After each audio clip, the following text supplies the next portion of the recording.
Bienvenue à notre webinaire dédié au secteur automobile en République tchèque et en Slovaquie. Euh, J'espère que vous nous entendez bien, que vous nous voyez bien. S'il y a quoi que ce soit, n'hésitez pas à nous en faire part par le module Question and Answers que vous trouverez dans l'application Zoom. En même temps, vous pouvez utiliser ce module pour nous poser des questions tout au long du webinaire. Et à la fin du webinaire, on va prendre, normalement, il devrait nous rester quelques 10 minutes pour répondre à vos questions. Donc, merci encore de participer à ce webinaire. Je vais d'abord présenter rapidement les intervenants. Euh, Daniela Danichova, qui est la responsable commerciale de la Chambre française en Slovaquie. Uh, Mr. Petr Klika, who is the head of sales at AKA in the Czech Republic. Et enfin, Monsieur Thibault Lacroix, qui est le directeur du centre R&D chez Plastic Omnium en Slovaquie, et pour la Slovaquie et pour la Pologne. Moi-même, je m'appelle Martin Dietrich, je suis responsable commercial de la Chambre de commerce franco-tchèque à Prague. Voilà. Le secteur automobile en Tchécoslovaquie. Une petite première remarque au début, même si on a opté pour ce titre, bien entendu, la Tchécoslovaquie n'existe plus depuis 1993. Nous avons quand même opté pour ce titre un peu provocatif parce que nos deux pays ressemblent beaucoup du côté géographique, politique, culturel et surtout économique. La Tchéquie et la Slovaquie sont les pays les plus industrialisés en Europe avec le pourcentage de participation de l'industrie au PIB à 30% et plus. Et une autre chose que nos pays ont en commun, c'est la prédominance du secteur automobile dans leur production industrielle. Vous voyez quelques premières informations, les chiffres clés.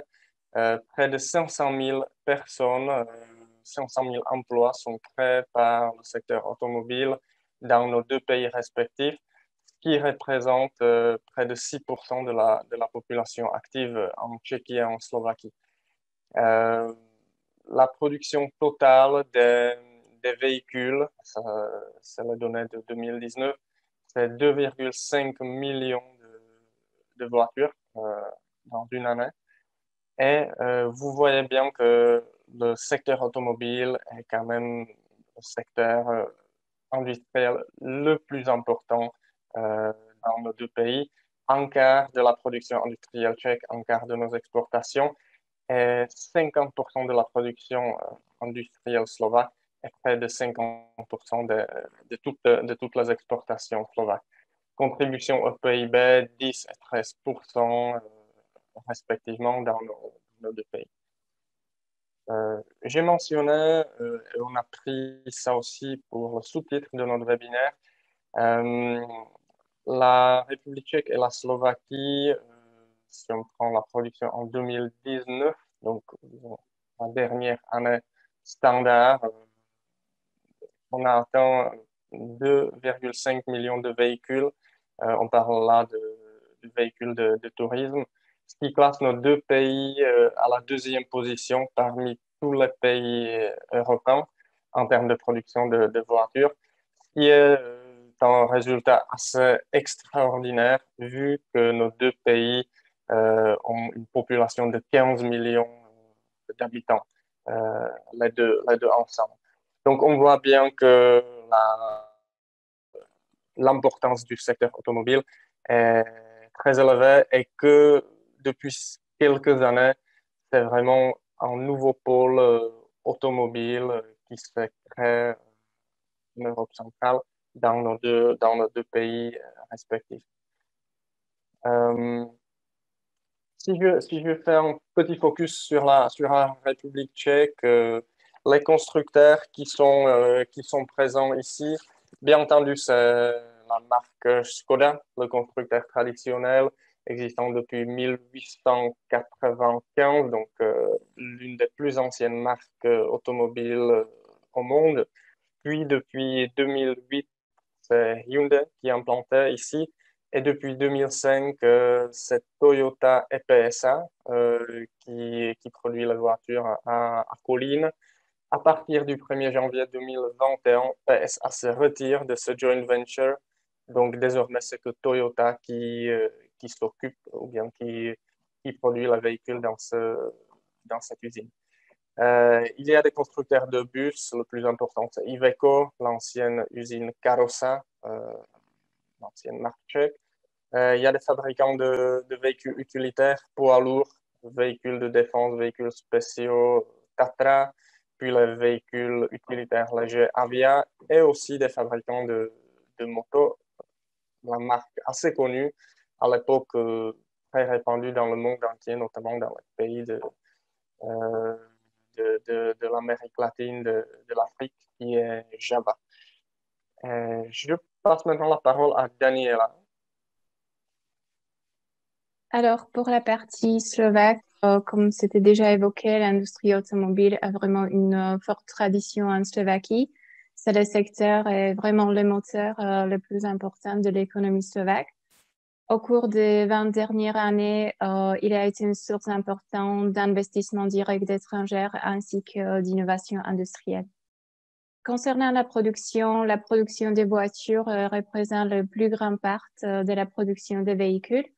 On dénombre 4 grands constructeurs automobiles en Slovaquie qui au total produisent 21 modèles, y compris diverses variantes de 9 marques de voitures.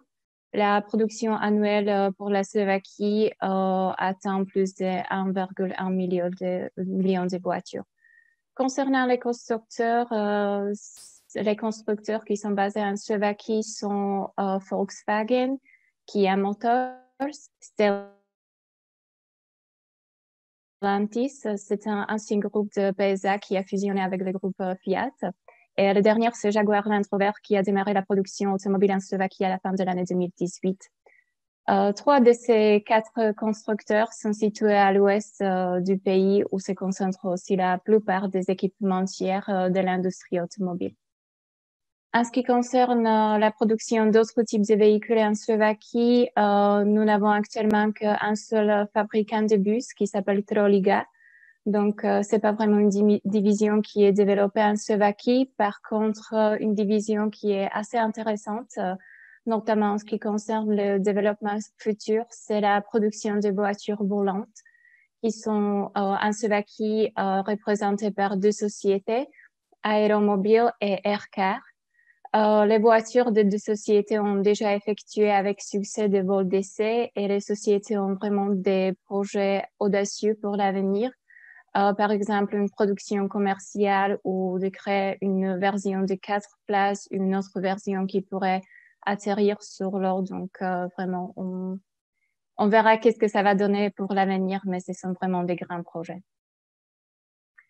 Concernant les équipementiers, au total, il y a plus de 1200 fournisseurs de secteur automobile qui sont basés sur le territoire de nos 2 pays.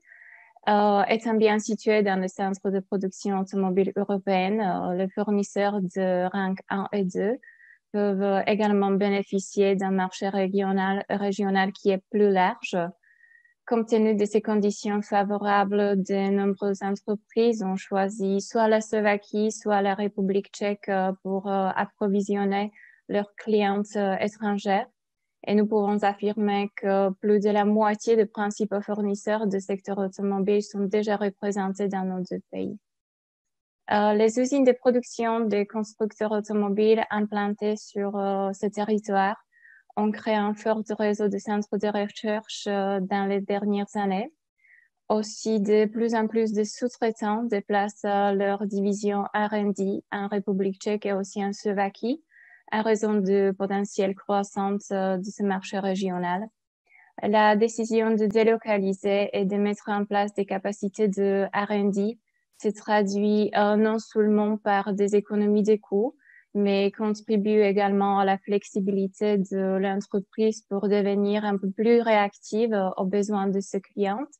Mais je pense que nos deux invités vous en diront plus tout à l'heure. On peut continuer avec un autre slide. Concernant la Slovaquie, parmi les fabricants et les fournisseurs des composants qui sont basés en Slovaquie, on trouve presque tous les genres de produits de cette industrie, par exemple des modules intérieurs, tableaux de bord, armes de câblage des composants électriques, bien sûr composants plastiques, moteurs, pièces et composants de moteurs, amortisseurs, freins, éclairage, vraiment, il y a presque tout. Comme on peut voir, l'industrie automobile slovaque est aussi définie par son réseau de fournisseurs qui est bien développé et aussi, on peut dire, que de haute qualité. Et actuellement, il y a plus de 350 équipementiers automobiles qui opèrent en Slovaquie. Je continue pour la Tchéquie. Oui, alors juste pour vous donner... Pardon? Allez-y. Vas-y, Daniel.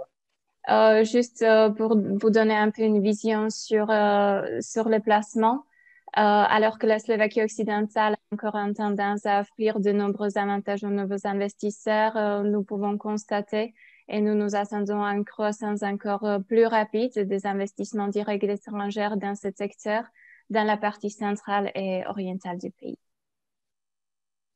Merci, désolé, j'étais un peu trop rapide. Pour la Tchéquie, la situation est similaire. Je pense nos deux pays profitent bien de leur position géographique stratégique en proximité de l'Allemagne, mais aussi en proximité des pays d'Europe de l'Est. Donc même en termes logistiques, l'emplacement pour les équipementiers est assez avantageux. Vous allez retrouver les équipementiers, les fournisseurs de différents systèmes, quoi que ce soit, les pièces d'aspect, les pièces techniques, pièces de moteur, powertrain, etc., jusqu'au bien entendu toutes les pièces plastiques, etc. Parmi les logos que vous voyez, j'imagine vous identifiez de nombreux prospects, de nombreux clients, peut-être de nombreux fournisseurs que vous connaissez. Donc, le réseau des équipementiers est très dense et c'est l'un des arguments à nouveau en faveur pour nos deux pays. Euh, pour terminer cette partie générale de la présentation, juste quelques petites tendances de ce secteur dans nos deux pays respectifs. Bien entendu, c'est l'électromobilité, on va en parler encore, tout à l'heure. C'est tout ce qui concerne la conduite autonome. Il y a de nombreuses sociétés qui sont plein dedans. Je peux mentionner par exemple Valeo qui a un grand centre de recherche-développement à Prague avec plusieurs centaines d'ingénieurs qui s'occupent euh, de cette problématique. Et bien entendu, c'est l'économie de partage, car sharing, qui est aujourd'hui poussée même du côté des fournisseurs, notamment Škoda qui investit beaucoup dedans, qui a racheté des startups dans le domaine. Donc c'est un secteur assez dynamique. En ce qui concerne l'électromobilité en République tchèque, vous voyez la tendance est assez claire. Vous voyez sur le graphique le nombre de véhicules immatriculés. Euh, Tout ça, je dirais, malgré une sorte d'ignorance du gouvernement local, il y a, comparé à d'autres pays, il y a très peu d'incitation à acheter des véhicules électriques. Vous pouvez vous garer où vous voulez à Prague. Vous avez le droit de péage un peu moins cher. Et il y a un petit avantage fiscal pour les entreprises qui achètent des véhicules électriques. Pourtant, c'est un secteur qui est en plein essor. Euh, y compris, bien entendu, l'infrastructure, donc tout ce qui est le réseau de stations de recharge. Donc, comme partout en Europe, on suit cette tendance. Et bien entendu, ce sont aussi les constructeurs locaux qui, euh, qui sont dans la production des véhicules soit hybrides, soit électriques. Vous voyez quelques modèles qui sont produits localement. Je passe encore la parole à Daniela.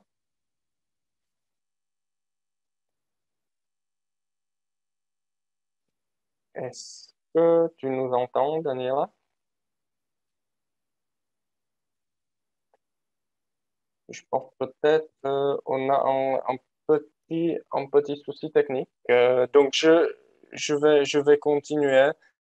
Euh, En Slovaquie, la situation est similaire. Vous voyez la tendance croissante des véhicules électriques, quoi que ce soit des hybrides ou des véhicules électriques, disons, purs et durs. Ce qui est très important, ce sont pas seulement, bien entendu, les constructeurs qui produisent les véhicules électriques ou hybrides, mais il y a tout un nouveau réseau des équipementiers, des fournisseurs qui sont dedans, quoi que ce soit de l'infrastructure ou bien les composants, les pièces pour les voitures. Et là, on voit un petit défilé des véhicules électriques ou partiellement électriques qui sont produits, qui sont produits en Slovaquie. Uh, Now I will switch to English, and I will kindly ask Mr. Klika to connect and to present his company Aka and its experience on the Czech market. I try to give you the remote control to my screen, so you just double click in the presentation and should be able to move the slides yourself. Okay. Hello. Good afternoon. Okay, good. I'm here. So let me first of all introduce our company and myself. So Petr Klika, I'm responsible for sales and marketing by Aka Czech Republic. So before I work in different position in automotive industry in Czech Republic and Germany. So sorry, I cannot do this presentation in French, and I believe to do it in German. That's not option in this chamber of commerce. Good. So about Aka. So we are engineering services company. We have 22,000 consultants around the world. So it's mostly engineers with this technical degree. So we are in 87 locations, so our footprint. So we are in 87 locations around the world in 33 countries. So here we mostly copy the footprint of our customers. So today we are speaking about the situation in the Czech Republic. So let's come closer and let's see us in the Czech Republic. So we have nearly 500 people. So our revenue is around 34 million euro per year. We are not only in automotive industry. You can see that 43% of our revenue is coming from different industries. I will come to that point, and as well, we are a global company. We are working worldwide, and 55% of our revenue. So I'm talking about Aka Czech.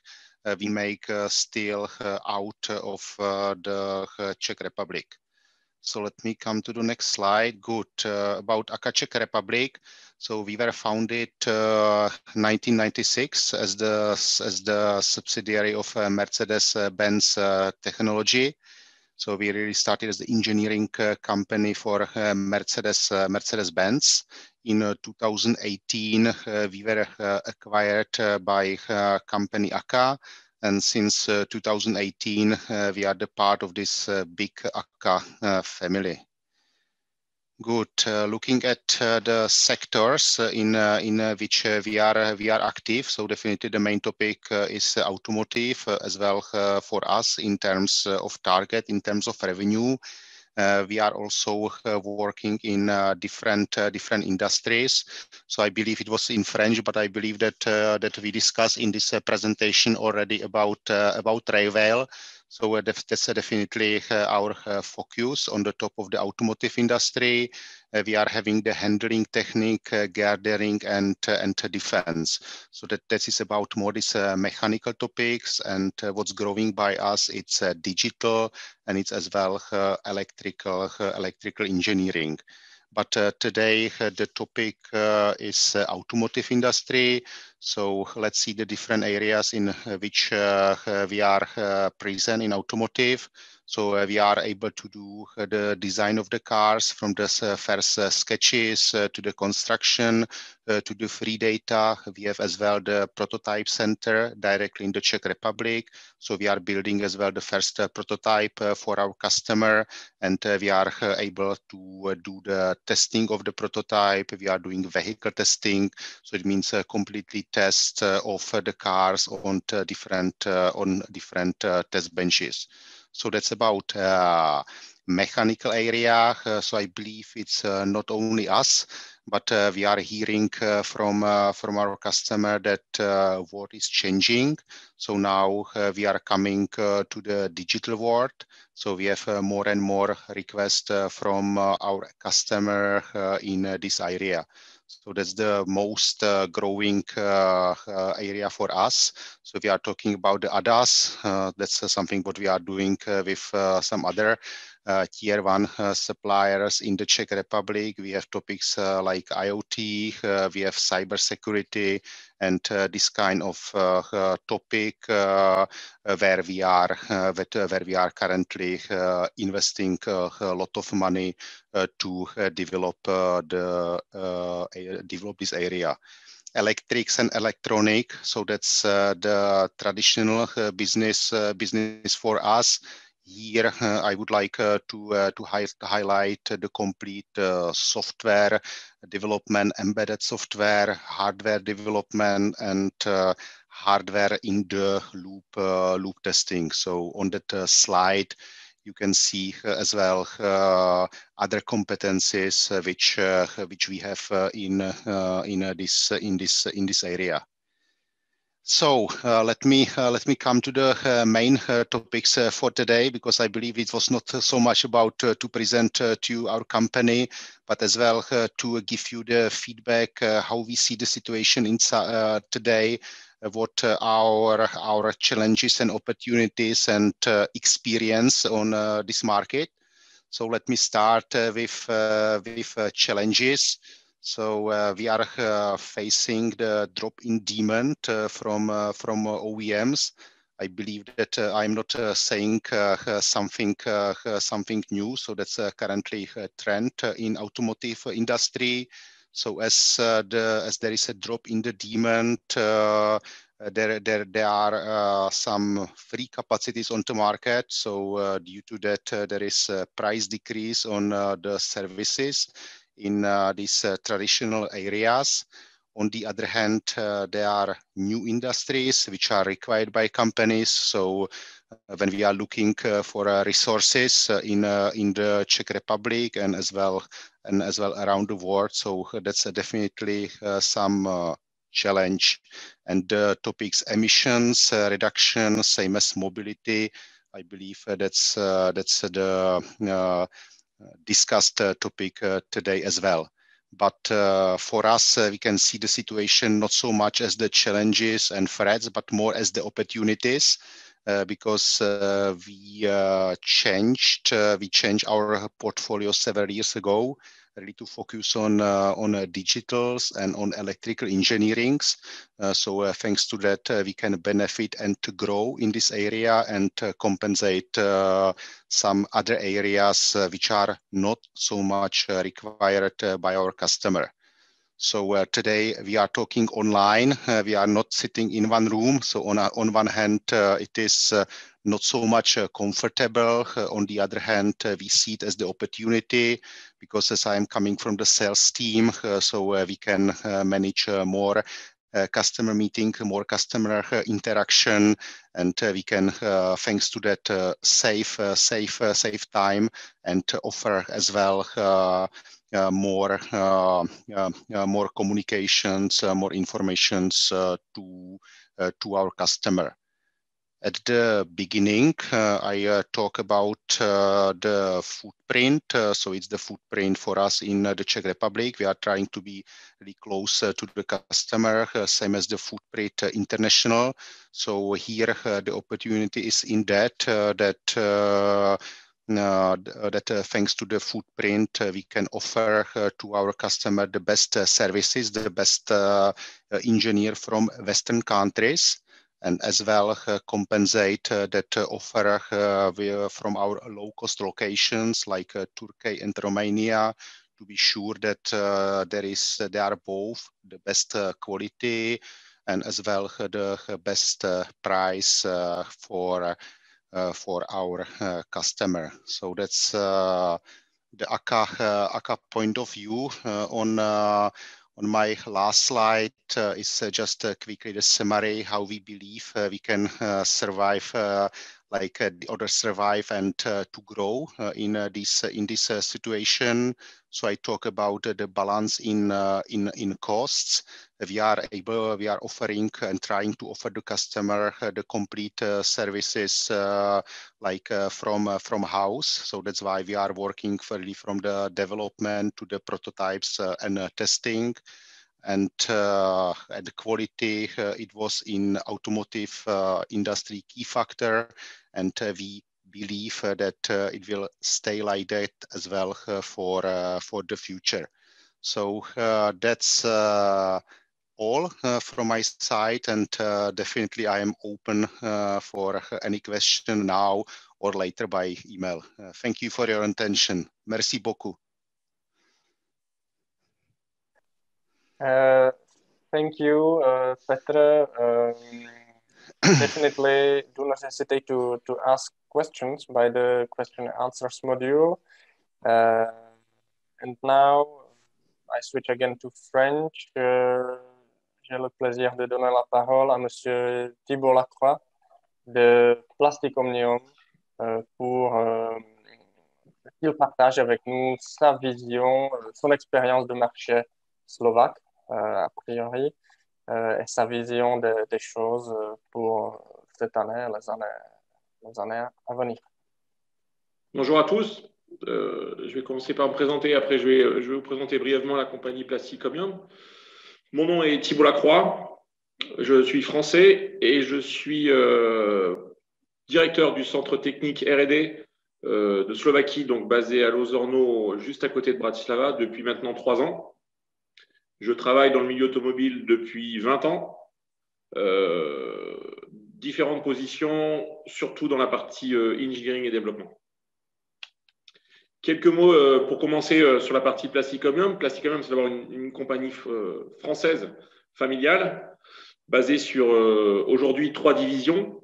Les 2 premières sont sur l'industrie avec AIS, donc une division qu'on appelle AIS, qui s'appelle Intelligent Exterior Systems, cette division pour laquelle je travaille. Donc surtout pièces plastiques pour véhicules, pièces plastiques extérieures pour véhicules, pour voitures.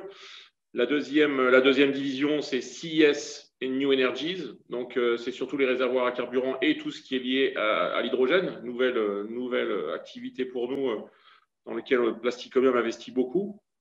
Et enfin, la troisième division, c'est HBPO, qui est une compagnie qui fait des modules pour l'automobile. Si je prends quelques chiffres, nous sommes numéro 1 dans le monde avec 16% du marché libre sur la partie AIS, donc tout ce qui est pièces extérieures, bumper, tailgate et autres. Nous fabriquons au sein de Plastic Omnium environ 29 millions de pare-chocs à l'année. Et aujourd'hui, 1 véhicule sur 6 sur le marché est équipé par Plastic Omnium. Plasticomium dans sa globalité, donc AIS, si vous voulez, je peux aussi vous donner quelques chiffres sur la partie système à carburant. Nous sommes aussi numéro 1 mondial avec 22% du marché libre, 22 millions de systèmes à carburant produits par an et un véhicule sur 4 est équipé d'un système à carburant produit par Plasticomium.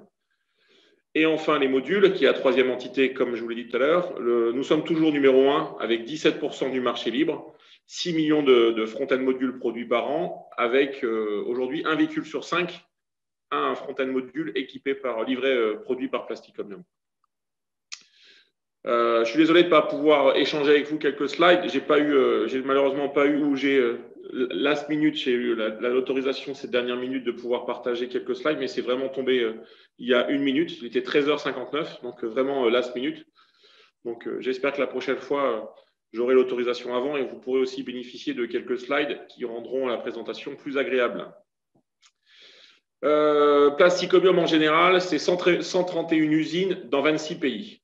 Si on se concentre uniquement sur la partie qui nous intéresse aujourd'hui, automobile, et donc la division AIS, Intelligent Exterior System, c'est une division qui produit des bumpers, des tailgates et des spoilers et toutes les pièces de carrosserie plastique extérieure.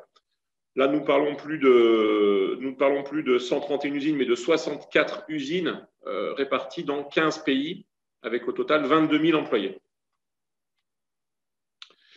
Si on se concentre sur la partie Europe, 30 usines et 6 centres R&D, dont un en Slovaquie,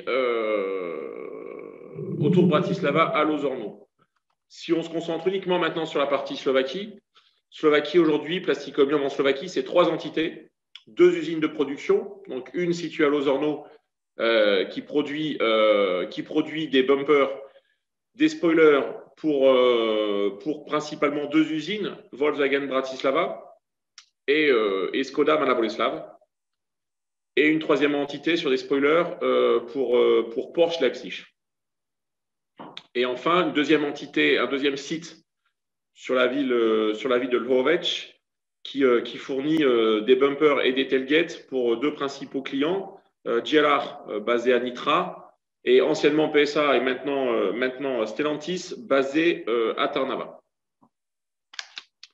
Et la 3e entité, donc, le centre R&D que j'ai le plaisir de diriger.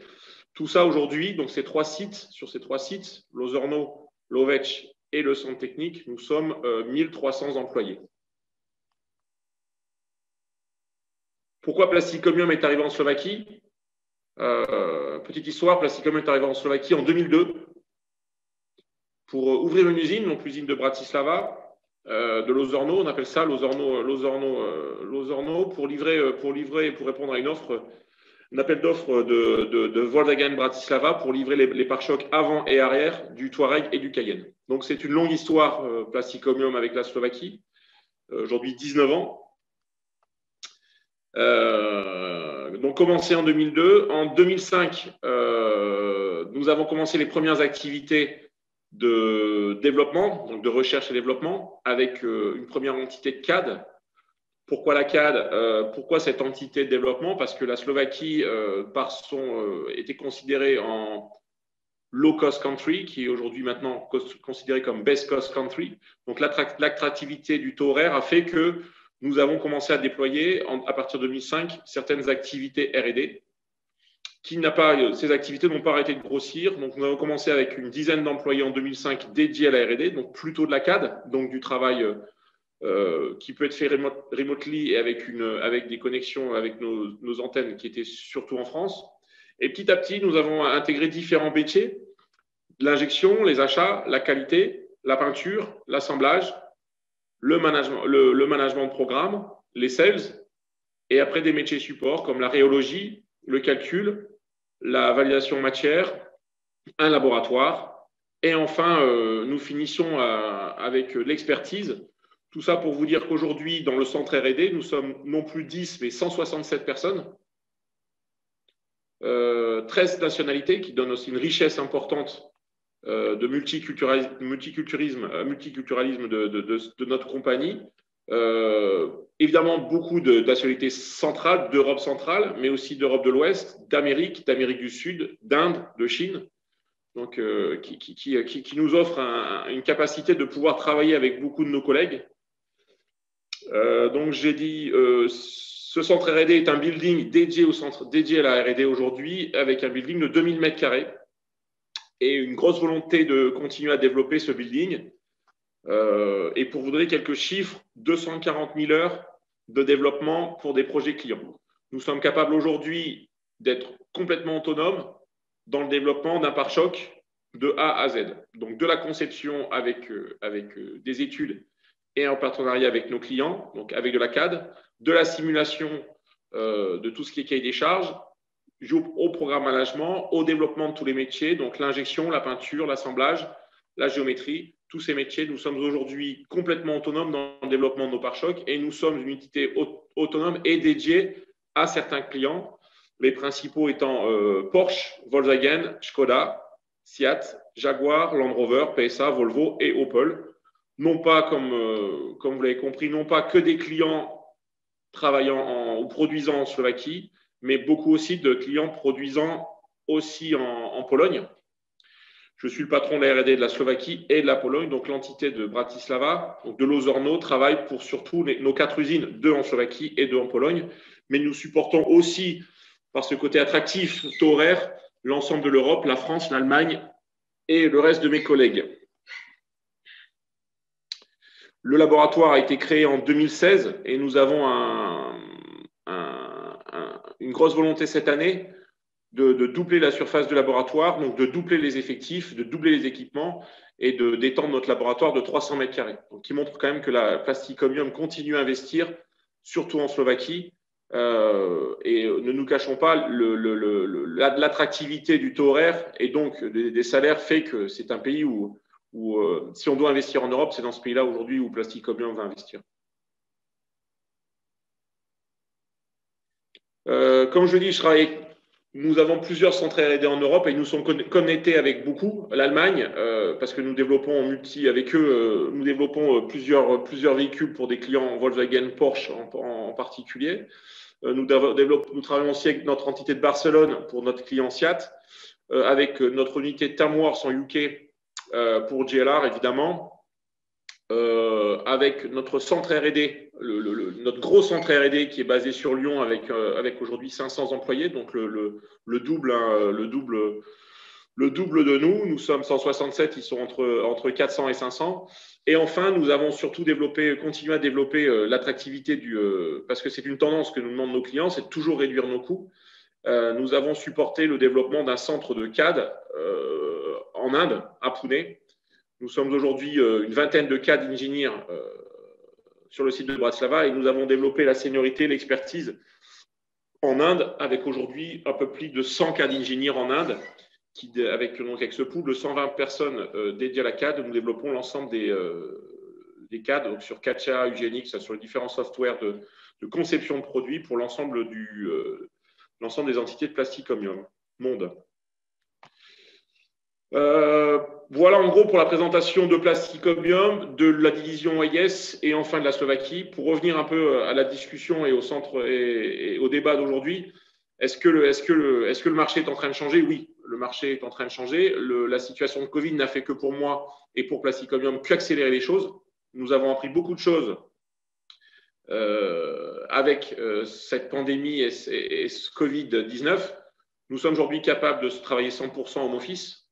Alors, avec évidemment des avantages et beaucoup d'inconvénients, le face-to-face, le rapport humain, le contact humain, nous perdons beaucoup. Donc, nous perdons évidemment de l'efficience. Mais aujourd'hui, on est capable de travailler avec des clients en Inde, en Allemagne, à distance. Et c'est quelque chose de nouveau pour certains de nos clients. Ils voulaient beaucoup de réunions en face à face. Et aujourd'hui, on se rend compte que les outils mis à notre disposition, Teams et tous ces softwares, Zoom et autres, nous permettent quand même de faciliter et d'éviter de toujours nous déplacer. Le marché a changé, nos clients ne savent pas où ils vont, ou en tout cas se posent beaucoup de questions sur quelle technologie. Ce qui est sûr, c'est que ces nouvelles technologies vont leur demander des investissements massifs. Vous avez peut-être pu voir les différentes communications des clients et la dernière de JLR qui veut lancer sa marque et qui veut spécialiser sa marque Jaguar en 100% électrique. on parle aussi d'hydrogène, ces nouvelles technologies vont imposer à nos clients des investissements massifs. Et évidemment, nous, fournisseurs de rang 1 et autres, nous allons pâtir de ça parce qu'aujourd'hui, on nous demande à nous de réduire encore plus nos prix, donc de changer notre façon de travailler, d'avoir ce qu'on appelle aujourd'hui chez Plastic Omnium une transformation complète de notre mode de travail pour proposer des prix très attractifs, une agilité dans la conception et dans notre développement. C'est ce que nous va demander, c'est ce que nous demande le marché aujourd'hui. En termes de technologie, on parle de case, comme vous l'avez dit précédemment, on parle de véhicules connectés, on parle de véhicules autonomes, on parle de véhicules électriques évidemment, et on parle de véhicules partagés. Donc tout ça fait que dans ces véhicules, on va intégrer de nouvelles technologies, et c'est aujourd'hui vers quoi Plastic Omnium s'oriente aussi. On parle de grille, on parle de transparence électromagnétique, on parle de nouveaux sensors, nouveaux capteurs. Donc nous devons être prêts aussi à ça, et nous devons aussi participer à la validation de tous ces concepts.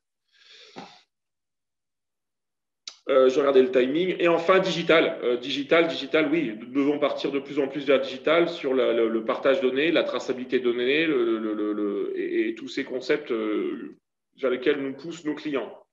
Comme mon confrère précédemment, sous forme de SWOT, la force aujourd'hui donc de Plastic Omnium en Slovaquie et de la Slovaquie, c'est le taux horaire. On ne va pas se le cacher. Dans l'Europe, notre attractivité est faite sur le taux horaire. Mais s'il n'y avait pas d'expertise derrière, le taux horaire ne serait que juste l'attractivité et pas la continuité. Donc, nous travaillons beaucoup sur l'expertise et on arrive sur le niveau d'éducation et sur le mode d'éducation de la Slovaquie qui est pour moi, il a quelques faiblesses et on travaille beaucoup avec certains organismes et certaines universités. Aujourd'hui, on est incapable de sortir quelqu'un de l'université et de le rendre autonome et prêt à l'emploi pour l'automobile, pour l'industrie automobile. Donc, nous passons énormément de temps avec différentes universités et écoles pour développer. Nous avons réalisé plusieurs sessions de coaching sur comment on gère un projet, quels sont les outils de gestion de projet pour formater un peu les futurs demandeurs d'emploi, les futurs arrivés sur le marché, vers une éducation de projet management qui est aujourd'hui une faiblesse. Je le vois comme ça en Slovaquie. La Slovaquie est un pays qui est très attiré par la nouvelle technologie, mais n'oublions pas les bases. Sans les bases, la nouvelle technologie ne va pas nous apporter grand-chose. L'avantage de la Slovaquie, c'est le multiculturel, c'est-à-dire que c'est un pays qui est basé dans l'Europe centrale avec beaucoup de connexions et beaucoup de langues.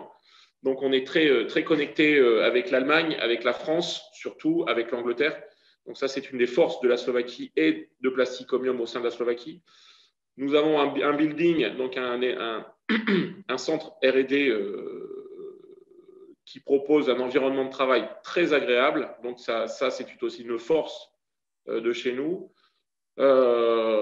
Et nous sommes aujourd'hui au sein de la R&D, c'est la première fois chez Plastic Omnium qu'il y a un patron de métier qui n'est pas basé dans l'unité mère qui est à Sigmatech en France, à côté de Lyon, mais qui est basé ici en Slovaquie, c'est le CAD.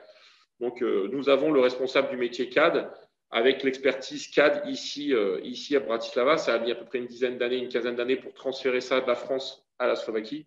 Et aujourd'hui, c'est nous qui avons cette expertise. Donc, ce sont les forces aujourd'hui pour moi de la Slovaquie et de Plastic Omnium en Slovaquie. La faiblesse, j'ai parlé d'éducation. Une petite faiblesse auprès de nos fournisseurs et de l'expertise technique. Et enfin, mettons-le en faiblesse ou en opportunité, nous sommes basés dans un pays très attractif en termes économiques. Nous étions low-cost country, nous devenons best-cost country, donc une évolution quand même, mais toujours très avantageux par rapport à nos confrères et copains et amis d'Allemagne ou France.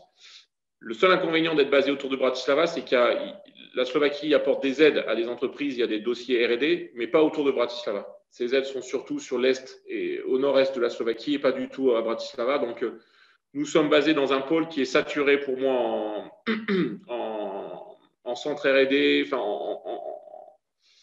qui est saturé. Et aujourd'hui, la Slovaquie apporte des aides, mais ces aides sont plutôt pour les régions de Slovaquie réduites en activité, donc plutôt le nord-est.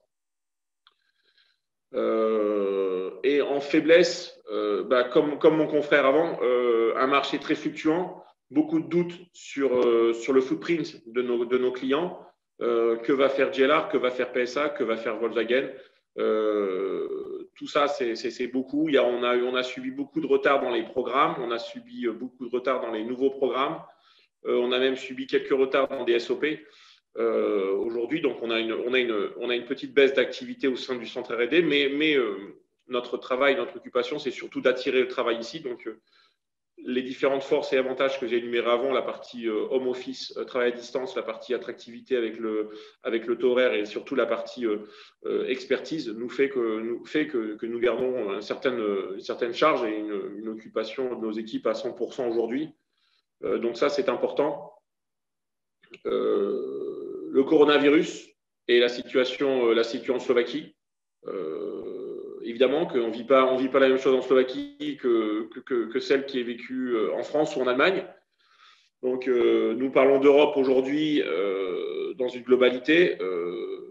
Nous parlons de partage de vaccins, mais nous savons aujourd'hui tous que la partie médicale est une faiblesse aussi de la Slovaquie. Donc, les conditions sanitaires sont renforcées. Donc, nos conditions de travail sont de plus en plus difficiles. Nos conditions de voyage, nos conditions de déplacement. Nous sommes un centre R&D, donc nous travaillons avec des clients et des fournisseurs, même si le home office est par défaut privilégié et quasiment imposé aujourd'hui.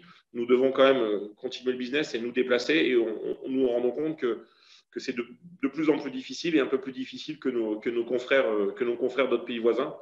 Voilà, donc comment la Slovaquie va sortir de cette pandémie, ça sera pour moi le gros débat de 21 et comment nos clients et les constructeurs automobiles vont orienter le nouveau business électrique, hydrogène, hybride dans les prochaines années. Ça, c'est notre gros challenge pour les 3 prochaines années. Et comment Plasticomium voit le développement de la Slovaquie. L'extension du laboratoire en est un bel exemple, c'est que Plasticomium croit fortement en développement de la Slovaquie.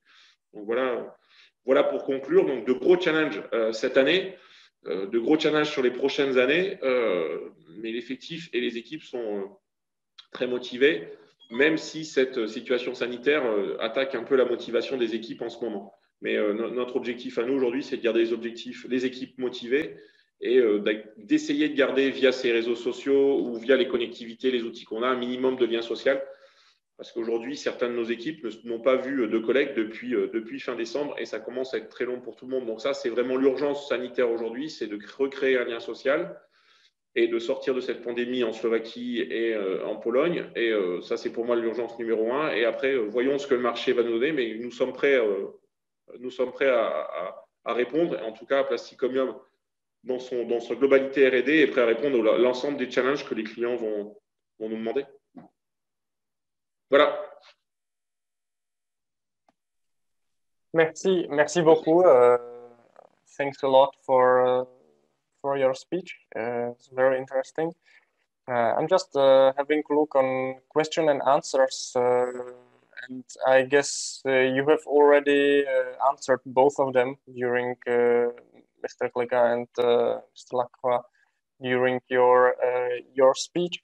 So maybe just one question from me. You mentioned several times the hydrogen power cells. We were speaking about e-mobility, everything, not really everything, but lots of investments are focused on hybrids, on electromobility.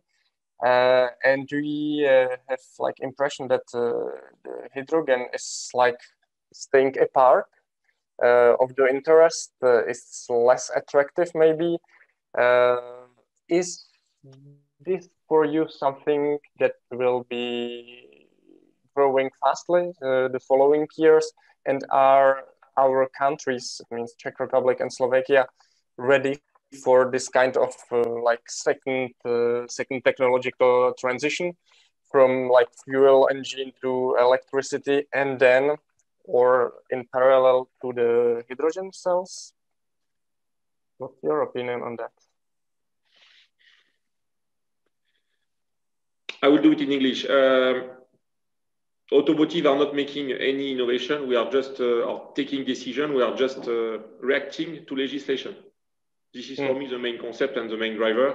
Then car makers are moving to electrical because, at the end, the different states are pushing car makers to create electrical cars. Are we ready for electrical cars? I will say yes, but after massive investments from our car makers, because at the end they need to adapt their line, and it's a massive investment that it pushes them to, of course, challenge on the other side, and because at the end they need to be able to keep a certain level of price to make this car attractive. And even with all the effort of the different states in terms of subvention, these cars are still expensive. But this is a trend that states are pushing and are supporting financially this electrical car, and it's why car makers are going to electrical car. This is for me the first concept. But in next years, states are also pushing to reduction of CO2, and hydrogen could be an alternative. Plasticomium, part of activity of Plasticomium group, not division, is working on this hydrogen concept with different technology. So far, the first application will be on a bus. If you ask me if we are ready in Czech Republic and Slovakia to produce hydrogen, I don't know. To be honest, I don't know. Is it the future? I think the future will be a mix between conventional car, electrical car, and hydrogen. Nobody will be able to make 1,000 kilometers with an electronical car today. Then we need to find something else. Hydrogen, is it suitable for a big city? I don't know. And at the end, tomorrow we'll have a market which will be designed and adapted to the use. For city cars, maybe we'll focus on electronical. For long distance, like truck and bus, maybe we'll go to hydrogen. And for the rest, maybe we go with hybrid system. But so far today, I don't see the business in Czech and Slovakia moving on hydrogen. So far, focus on the first priority, which is electronical car. Thank you. Maybe Mr. Klika, if you want to reply also on this question, what is your feeling about this topic? I remember when I worked in Germany, so definitely the hydrogen was the topic. So there is the development which is going in this side. Now, as AKA, we are as well supporting some companies in this development cycle. But I cannot say now if we will go like really through this direction, because definitely key is the legislation, and key is as well the different kind of an applications.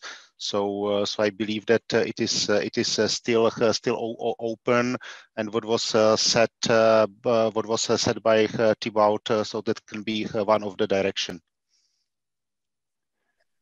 Thank you. And we had in the meantime probably regarding the last question, and it's for you, Thibaut. Why did Plastic Omnium prefer Slovakia to Czech Republic for his R&D center? It was also a low/best labor cost country at the time, was it? It was easier to. We started by a plant in Slovakia, and we developed people able to produce and to manufacturing bumpers. And based on that, after we put people to some evolution, and it was easier to develop and to start this technical center in a small offices in this plant, building the staffing step by step until a certain limit or certain level of quantity of people to not be able to stay in the plant, but to have a necessity to create a specific building. And it came in 2013. And at the end, we wanted to keep the proximity between this R&D center and with our production plants. We do not have any plant in Czech Republic. We are just delivering bumpers. We call it, we have a SILS in Mala Boleslav, then no production, then of course all our skilled people and all the expertise are in the plant, and it was easier to have a technical center and R&D center close to a plant. Okay, thank you. For me, I think that the time is ready. So let me thank you, all the panelists, for your time, for sharing your experience, your opinion. I think if there are any other questions, our attendees won't hesitate to send you an email or by LinkedIn or so on. So thank you again. I wish you like good continuation. Stay healthy. Stay happy in this period. It's not easy. And hopefully we'll be able to meet like face to face in several months during another event. So thanks again to all, and have a nice afternoon.